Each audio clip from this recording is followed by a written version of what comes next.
Hey guys, it's Roman. Hope all is well.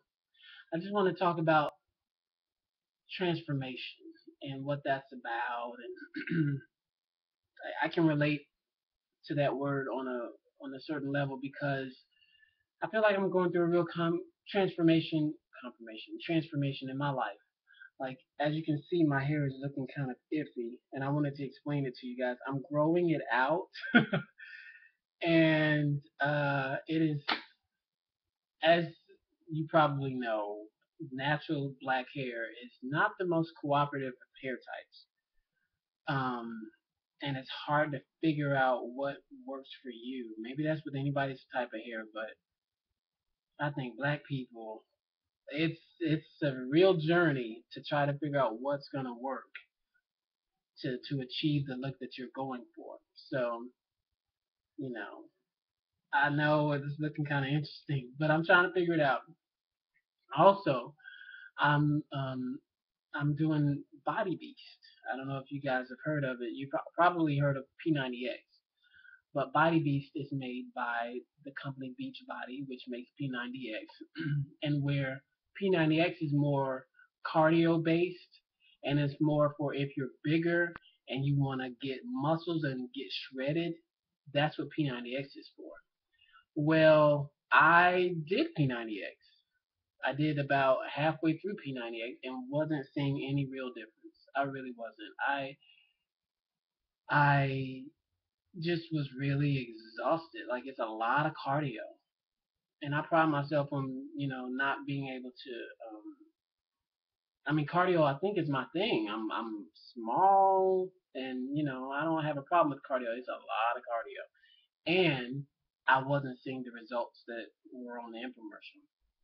Well, I didn't put two and two together that P90X is not for my body type. There are three different body types I found in my research. Um, there's a mesomorph, an endomorph, and an ectomorph, or I should say it in this way.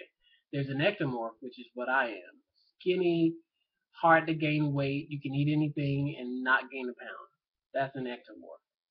Mesomorph is the middle of those, um, or is a step up from ectomorph, which is they don't really get fat and they're not skinny. They just stay kind of in the middle.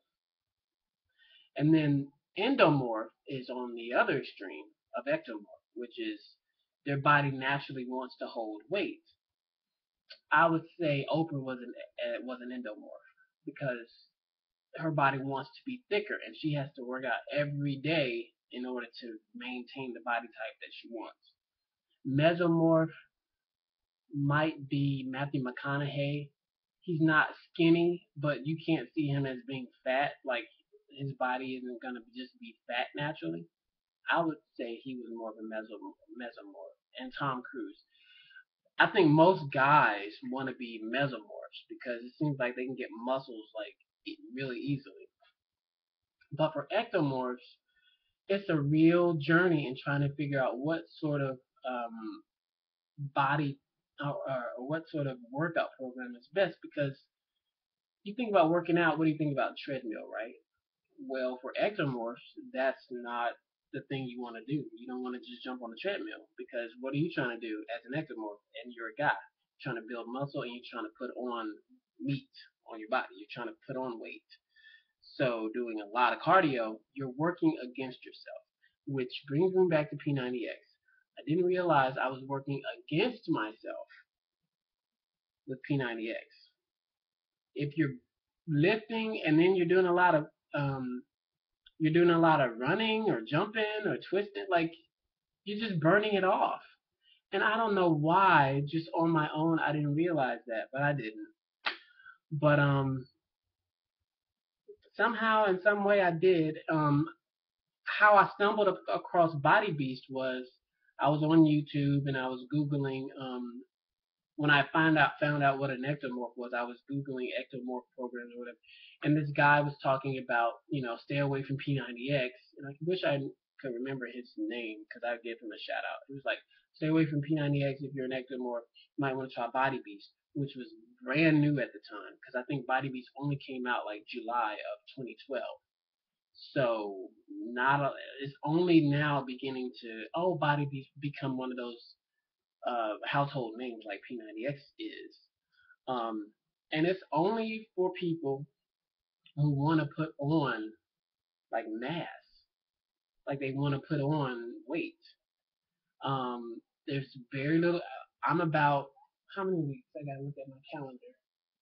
One, two, three, four, five, six.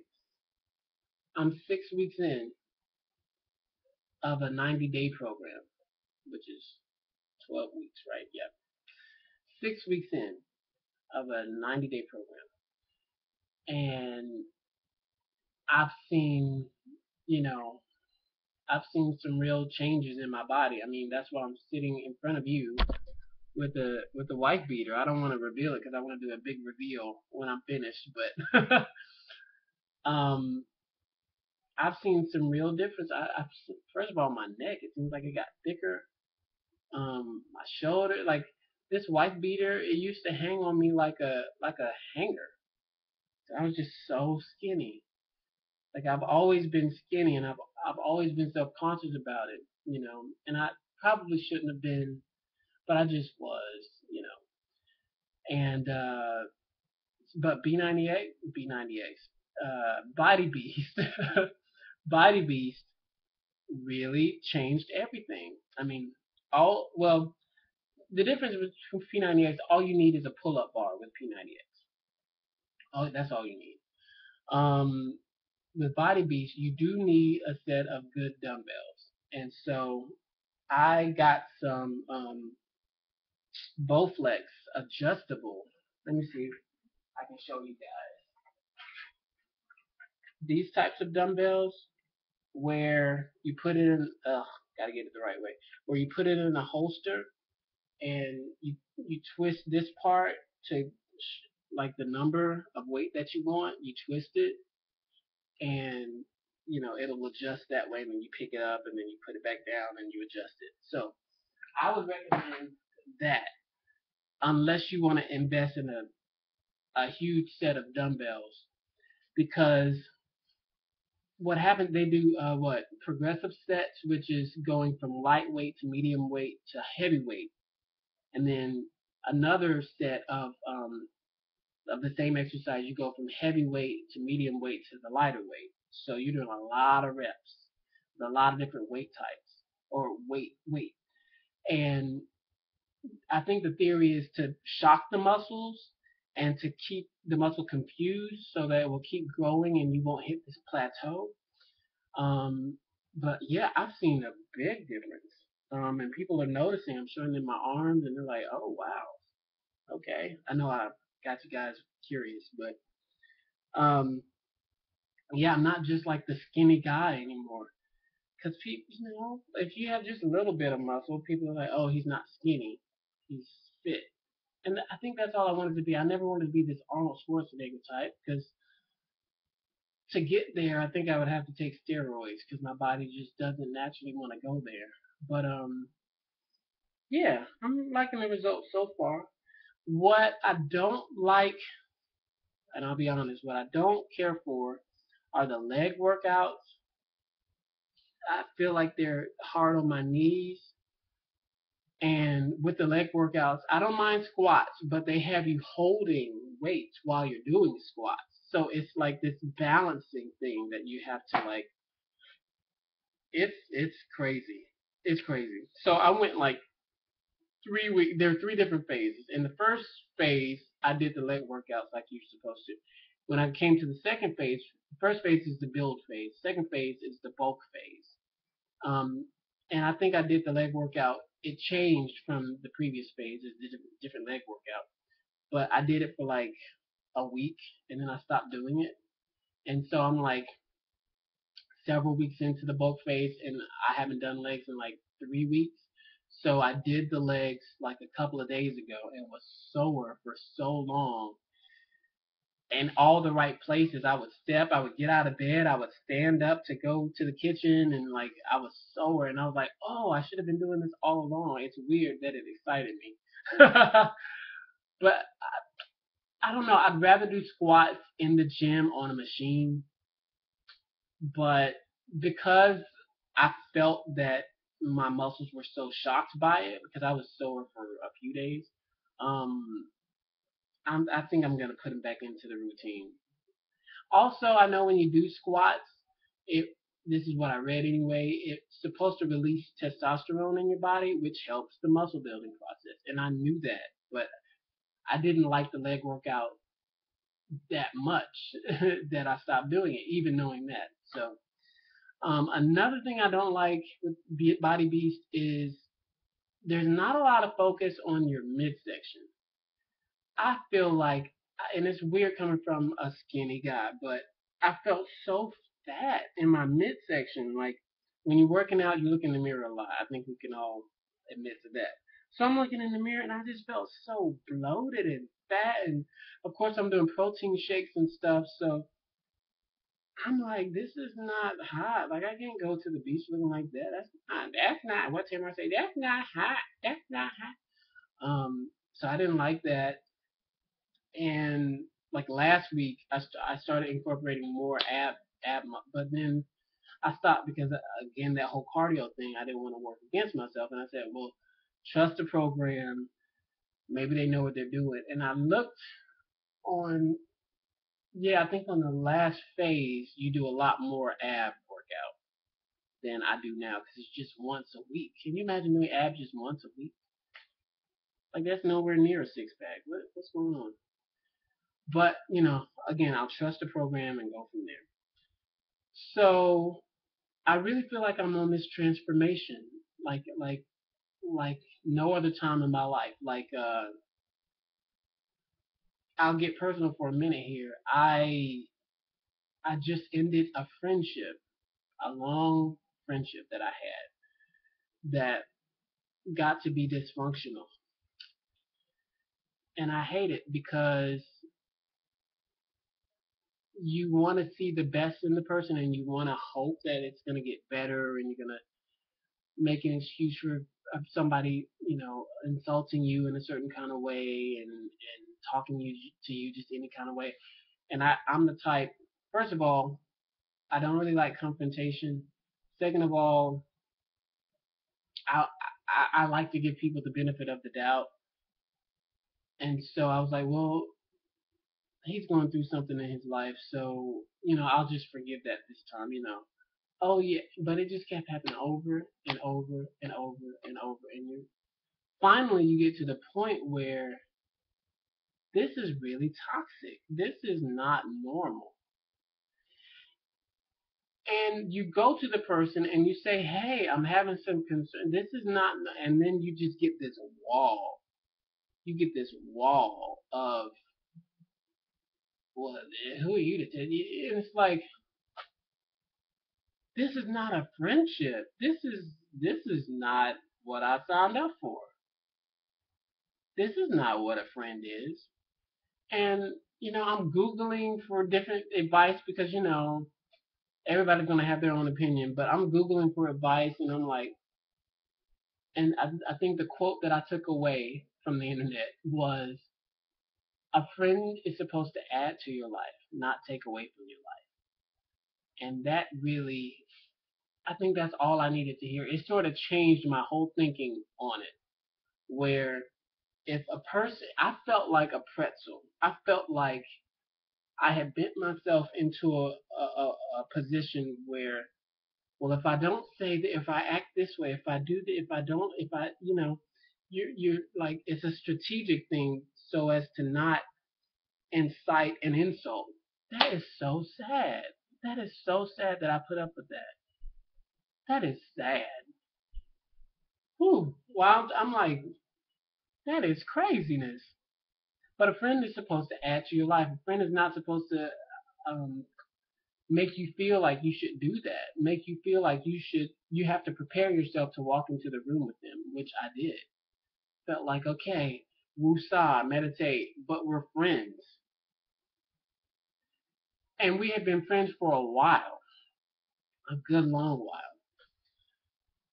which can do a number on your head too, because you start to feel like, well, this is my friend, and you think that you're always going to be friends, and that's just sort of given in the world that me and this person we're going to be friends. That's just how it goes.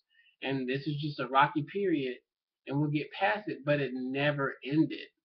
Like obviously there were good times in the beginning, but it just went on and it got worse. And here's what I try to figure out for myself, and maybe you guys can relate.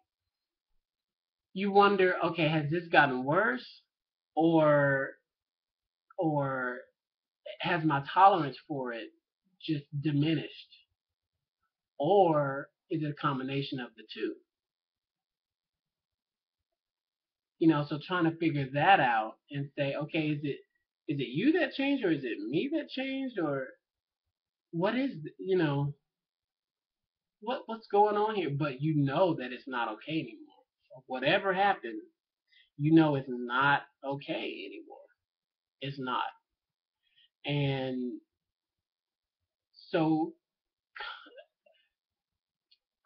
I remember um, the way that I ended it. It was over text message, and to me it was so sad because we had just talked on the phone and there was no talking. There was no like I tried to talk and then there was only yelling from their end, just yelling. And I'm like, this is not what I wanted. Like I want to talk to you. I want to talk to you and not, who. And it's like everything I said was a trigger, and that would make. I was like, this is not normal. So I'm thinking about it and thinking this happened about the phone call was about 9 o'clock that night, and I'm thinking about it, and it kept me up to like 2 or 3 in the morning. And I'm thinking, and like I told you guys, I don't like confrontation really, so I'm feeling it all physically, and it's like ah, and so finally I come to the realization that this if you cannot talk to someone without them not trusting your intention, that you have good intentions, there's nothing there. There is nothing there. I mean, as much as you want to think that there isn't. And there's nothing you can do about it. If you know that you have good intentions and that you care for the person and you're coming from a good place, but they don't know that, they're wary, they're suspicious, there's nothing you can do about it. There's nothing left of that friendship. There's no moving forward. And I was like, well, maybe we need therapy. And the very next thought that I had, I thought that to myself, maybe we need therapy. And the very next thought that I had was friendship therapy. If somebody doesn't know how to be a friend, I mean, you're supposed to choose your friends. You choose people who you have something in common with. It's not like family where you don't really choose your family. You just have to put up with them. But it's not like when you get married where we have to make this work because we have kids or what we built a life together. Friends, you choose your friends. And I'm like, man, no, no. And this person, I feel, is really not going to change at all. Totally set, and happy to be who he is. And God bless him. I don't wish him any ill will at all. Never have. I just know that I deserve better.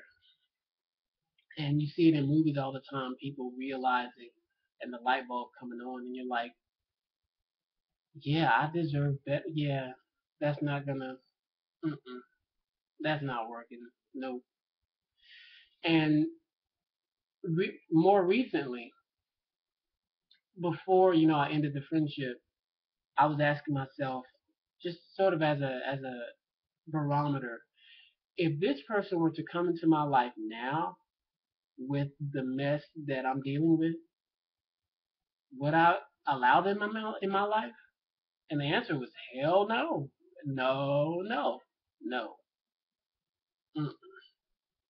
And that's another way that I realized that it wasn't normal. It wasn't good for me. It wasn't good. And a lot of me still has compassion because you wish this person well. Of course, they're your friend for a reason because you like them and you have things in common with them, and there's nothing that really happened that would cause me to wish him any ill will or harm or anything like that. We just weren't compatible anymore. I guess we just, like this, we just sort of grew apart for whatever reason. We just grew apart, and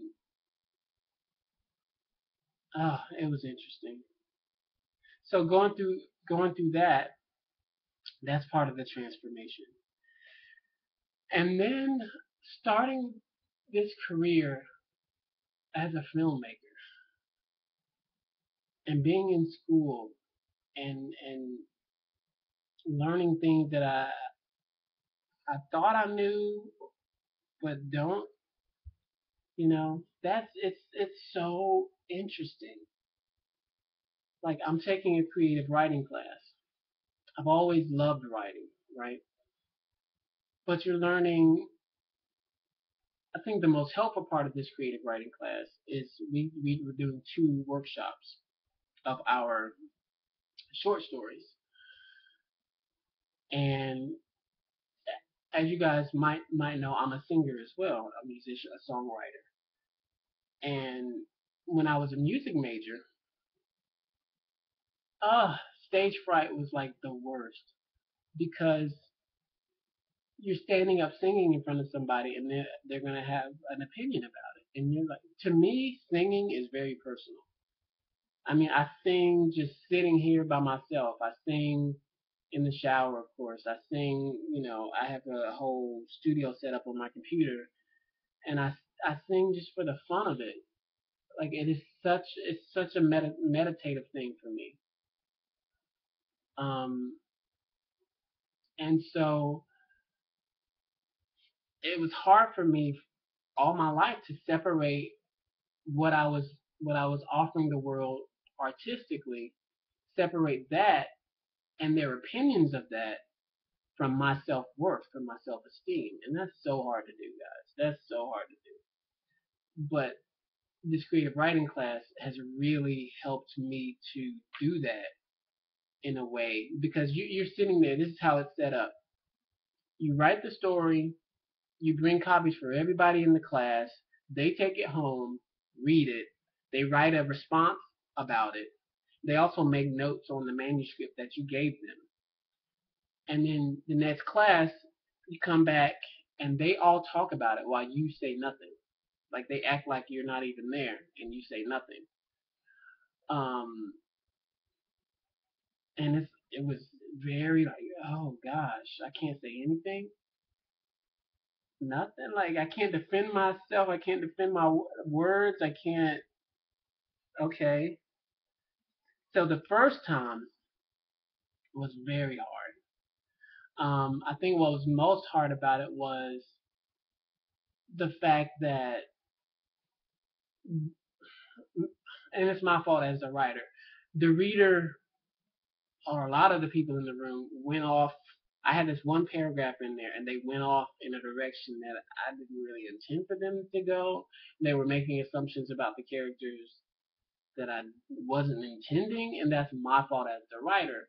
But sitting in the workshop, you can't correct it. You have to just sort of accept the fact that you confused the reader in that way. Um, so going in, I was hella nervous, but coming out, I felt like I had survived, like I don't know, like an Olympic trial or something. Like it was so rewarding.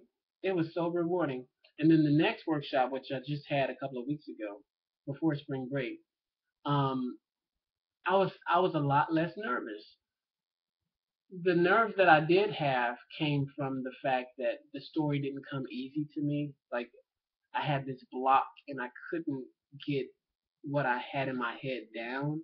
I knew where I wanted to go. I just didn't know how to connect all the dots to get to where I wanted to go. Anyway, I survived both of them, and I'm the better for it. I'm the better for it.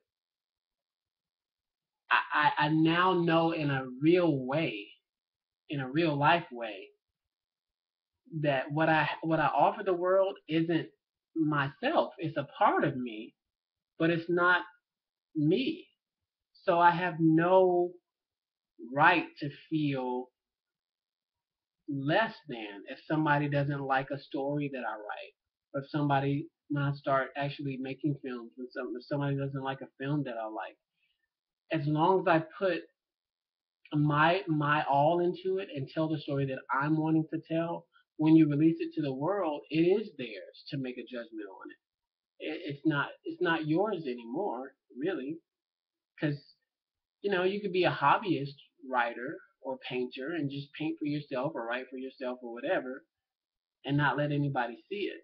But the fact that I'm wanting to share this with the world, I have to I have to develop that thicker skin that will protect me against people's negative opinions or confused opinions or whatever. It's just part of the deal. So that's a great that's a great aspect of this transformation I'm going through, because it kept me limited for a while. The fact that somebody was going to say something negative about my art, my singing voice, my songwriting, my short story, or whatever it is I was offering the world, somebody was going to say something negative about it. But sitting in that classroom of 20 people, including the professor, who was very opinionated, I said, okay, this is not going to kill me. I'm not going to die because somebody hated my story. I feel, and nobody did hate it. Like, everybody seemed very interested in it and passionate about, oh, I can see this happening. It's just been a very good semester. It's a great time in my life. I feel like I'm on a wonderful path, and me being the twisted writer that I am, me saying that, you see in the movies all the time where, oh, I'm right where I want to be, and then the person gets smacked down by a Mack truck and they die or whatever. I'm like, okay, well, I'm looking out for the Mack truck or the knife wielding maniac. And then their friends at the funeral, his life is going so well too. But but yeah, I do feel like that. I feel like it's the happiest time of my life. I really do. I feel so excited about everything to come. I feel so encouraged by the people in my life, and that's important. If it's not working, you have to cut it off, no matter how painful it is, because you deserve better. You deserve. I will never in my life let somebody disrespect me as I felt disrespected in this friendship that I told you guys about. I will never. It's not gonna happen. No, and that it needed to happen, I guess, and maybe that was the lesson that friendship needed to teach me. And there were many fond memories, but when it got bad, and you have to let it go, especially when that person isn't trying to change at all. So transformation, it's an interesting, it's a transformation in a lot of different ways, physically, my hair, my body, uh, my mindset, my art, and how I'm going to present that to the world. It's an exciting time. It really is. And I hope that you all, are noticing the different transformations that are going on in your life. You know, it's a good thing. So why don't you guys share that with me in the comments if you like. Um, some of your experiences with friends. If you had to cut anybody off in your life before, like, I'd love to hear about that. Or things that you're learning in school that you're gonna carry with you in life. Tell me about it. Um, okay, I guess that's about it. I will talk with you guys later. But yeah, transformation, it's a magical thing. All right, later.